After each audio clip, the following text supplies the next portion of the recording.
Hi everybody, welcome back to Majestic Collectibles. I haven't posted a video in a while. I was having all sorts of computer problems right before Christmas, and I think it's all back together now. We got it all up and running, so hopefully we'll get back to getting videos out every week or a couple every week or so. Right now what you're looking at is part of my Big Little Book collection. I like the sci-fi horror stuff. And probably about a month, 6 weeks ago, there was an auction out in Indiana, auction house, and they had, let's see, I think they had 11 of the 17 Buck Rogers books. So I was able to get most of those from that auction. I had a couple, that's why there's some duplicates. One of the things I wanted to go into, though, I got to thinking when setting this up, you'll see in that back row I've got four of the same Buck Rogers Big Little Book. And one thing I've done, not just with Big Little Books, but other collectibles, especially paper ones, for years now, I'll get 2, 3, 4, 5 of the same thing, and then compare them grading-wise. So I kind of wanted to go over that a little bit. That wasn't my original intention, but I thought, well, it's set up. This is a pretty good time to do that. And I'm going to use those four Buck Rogers books you're seeing in the back. And as luck would have it, they all are different grades. And as always, grading is subjective. This is just what I use for my personal collections. So if I buy a piece, I have something I can compare it to directly. Because if you see it individually, and then if you have a lot of pieces, you're like, wow, was mine in this grade, or how does this fit in? And this is a good way to kind of pick through your collection and say, oh, I'm going to pick the best one or the one I like the best or whatever the case may be. Now, one of the problems with Big Little Books, I'm going to grab this one here.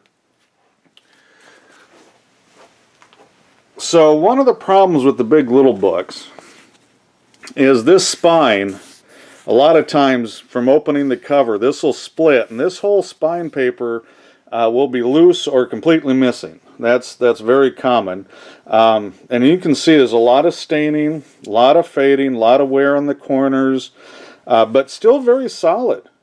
You open it up, and the cover is still attached pretty well, too. I notice I don't like flip it back all the way. I only go about halfway, because if you pull it, then that can break the spine off.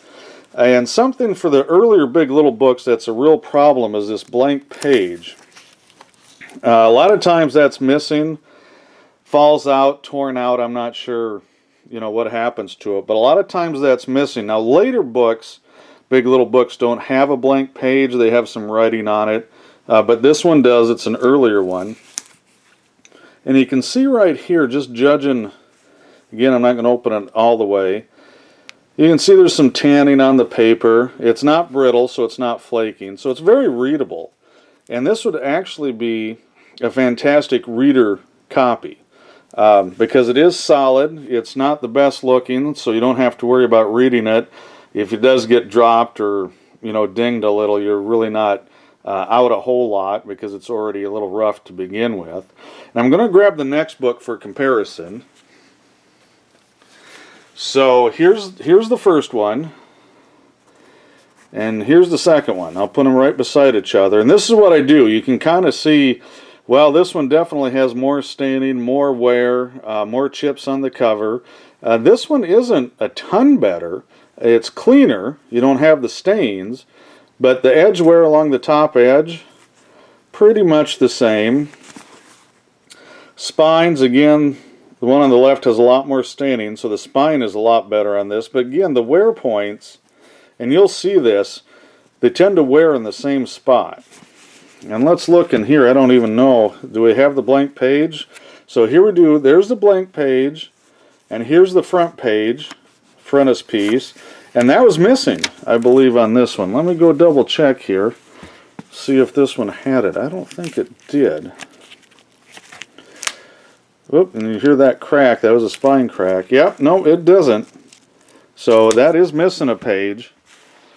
And so this one would actually be, just on looks alone, a higher grade, but it has that frontispiece in there. So it looks like that other one might actually be missing a couple of pages here until it gets to that art.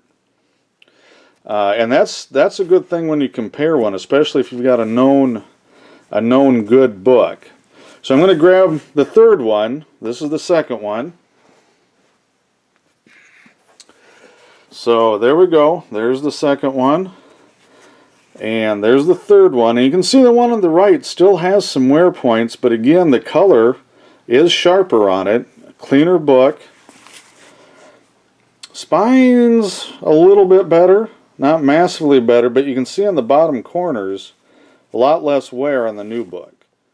So let's put that one aside. We're going to go look here. So we got the blank page. Yep, and there's the title page. And there we go. So that one looks like it's all there. Cover's still attached. Paper's about the same.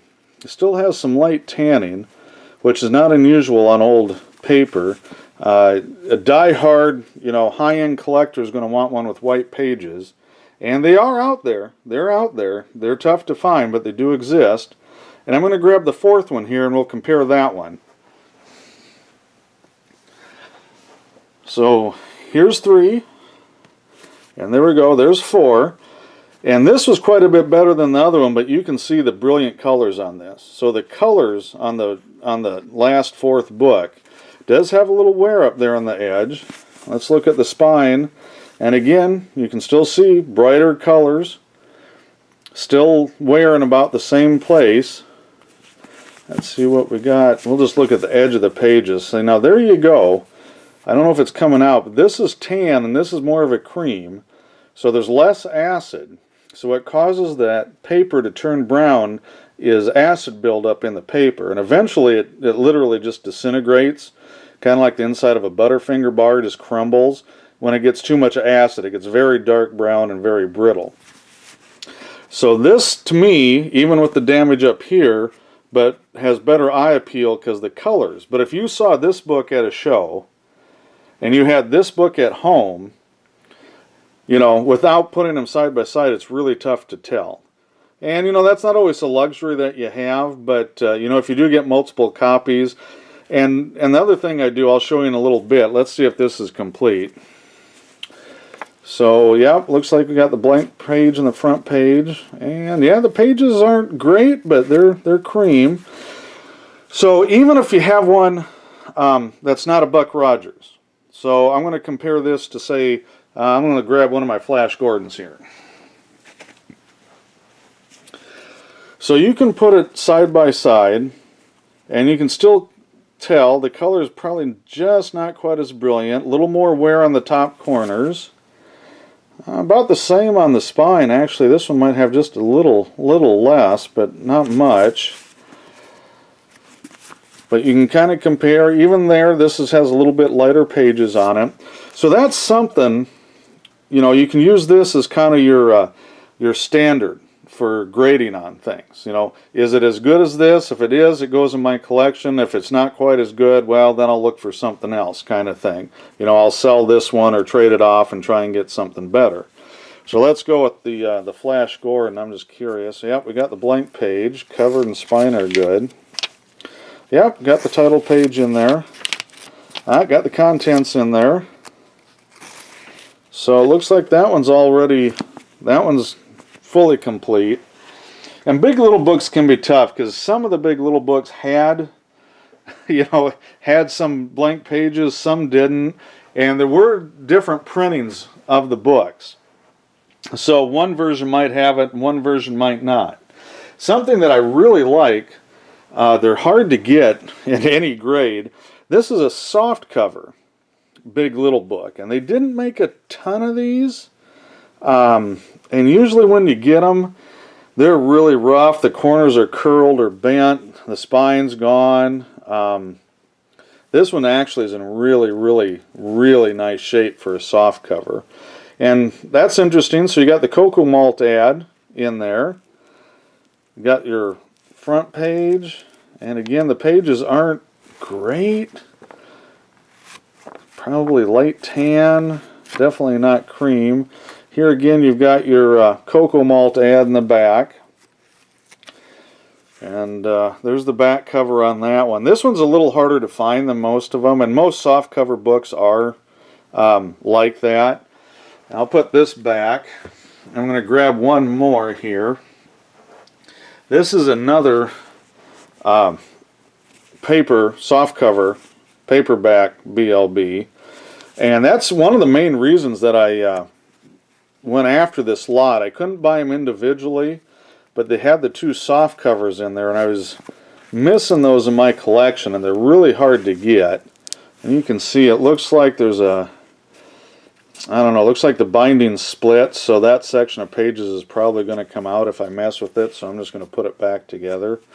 But again, not the collectible they used to be.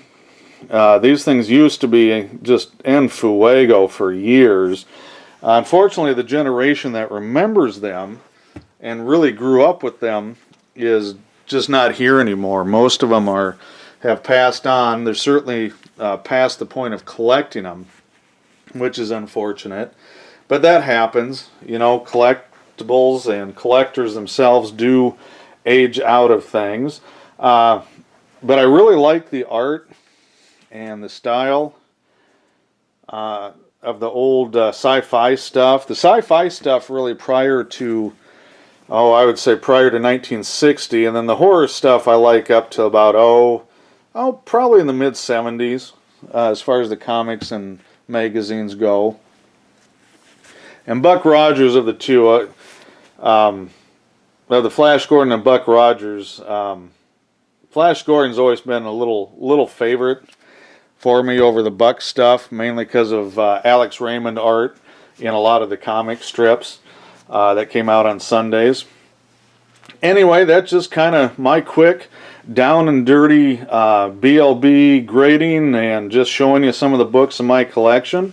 As always, thanks for watching. If you have any comments or need anything or want to focus on something else, please feel free to give me a shout and we'll see if we can get a video done for you.